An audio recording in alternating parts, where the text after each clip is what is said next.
ಮತ್ತೊಂದು ಕಡೆ ಅವರ ಕುಟುಂಬ ಬಹಳ ಸಿಟ್ಟನ್ನು ಕೂಡ ವ್ಯಕ್ತಪಡಿಸ್ತಾ ಇದೆ. ಬಹಳ ನೋವು ಆತಂಕದಲ್ಲಿರುವಂಥ ಸಂದರ್ಭ. ಸಹಜ ಇದೆಲ್ಲ. ಬಂಗಾರದಂತ ನನ್ನ ಮಗನನ್ನ ಕೊಂದು ಹಾಕಿಬಿಟ್ಟಿದ್ದಾರೆ ಅಂತ ಹತ್ಯೆಯಾದ ಅಬ್ದುಲ್ ರಹಿಮಾನ್ ಅವರ ತಂದೆ ಕಣ್ಣೀರಿಟ್ಟಿದ್ದಾರೆ. ಮರಳು ತಗೊಂಡು ಹೋದವನನ್ನ ಕೊಂದಿದ್ದಾರೆ. ಮಗನ ಮುಖ ನೋಡಿದ್ರೆ ಯಾರೂ ಕೂಡ ಕೊಲ್ತಾ ಇರಲಿಲ್ಲ. ನಾನು ಇನ್ನೂ ಬದುಕಿ ಏನು ಪ್ರಯೋಜನ ಅಂತ ಕಣ್ಣೀರಿಟ್ಟಿದ್ದಾರೆ.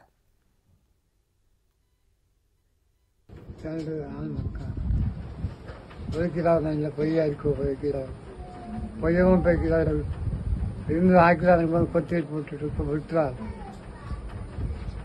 ನನ್ನ ಕಿಲೋ ನಕ್ಕಿಗೆ ಬಂಗಾರ ಬತ್ತು ಕಿಲೋ ನನ್ನ ಕಿಲೋ ಮಗನ ನೋಡಿಂಗಲ್ಲ ಅದು ಕೊಲ್ಲಲ್ಲ ಅದೇ ಮಗನ ನೋಡಿಂಗಲ್ಲ ಅದು ಕೊಲ್ಲಲ್ಲ ನಾನು ಇನ್ನು ನಿಂಗಿಟ್ಟು ನಿಲ್ಲಿಸಲ್ಲ ನಾನು ನಿಂಗೆ ನಾನು ಪೋಂಡ ಕಿಲೋ ರೊಟ್ಟಿ ನಾನು ಪೋಂಡ ನಕ್ಕಿಗೆ ನಾನು ನನ್ನ ನೋಡಿದ್ದು ಎಲ್ಲ ನಾನು ಸರಲ್ಲ ಬೆಂಗಳೂರು ಸರಲ್ಲ ಕೆತ್ತ ಬಚ್ಚಲ್ಲ ಆಗ ನನ್ನ ಕಿಲೋ ನಾನು ಇನ್ನೊಬ್ಬರು ಗತಿಯಿಲ್ಲ నాకు ಬೇರೆ ಗತಿಯಿಲ್ಲ അക്കകൈറ്റ് വീട്ടിലുള്ള പാതിയിലുണ്ടാകും ആരും ആശ്രമത്തിക്ക് അകം ആവുന്നത്